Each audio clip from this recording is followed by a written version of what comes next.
ფული და წარმატება, ასე ვთქვათ, არის შედეგი და არა მიზანი. თუ მიზანია ფული და არა შედეგი, ან მაგ შემთხვევაში არ მგონია რომ მით უმეტეს რამე ინოვაციური შეიქმნას, იმიტომ რომ ძალიან ბევრ ადამიანს ძალიან წარმატებული ბიზნესები აქვს, არავის პირიქით, ანუ ძალიან ბევრ საინტერესო ბიზნესმენს, რომელსაც ძალიან მაგარი ასე ვთქვათ, შემოსავლები აქვს, მოგება აქვს, თუმცა ღარი ფულზე ორიენტირებული და ესეთი ტიპის ბიზნესები და ესეთი ტიპის ინდუსტრიები, რაც თვითონ საინტერესო არ ყოფილა არასდროს რა.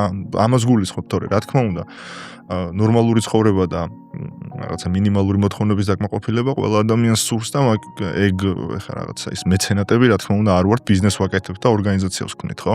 მოგებაზე ორიენტირებულ ორგანიზაციას. თუმცა აზრობრივად, არსობრივად ეგ არის, რომ ეს უფრო მეტად შედეგი არის, რომელიც ავტომატურად დადგება იმ ყველაფერთან ერთად, საითკენა ჩვენ მივდივართ რა. თუ იმას გამახორციელებთ, რასაც ის გაკეთებას ვწვავთ. ინოვაცია უფრო მნიშვნელოვანია ჩვენთვის ვიდრე ფული. დღევანდელი კვერცხი და დღევანდელი კვერცხი და ხვანდელი კათამია. თავიდან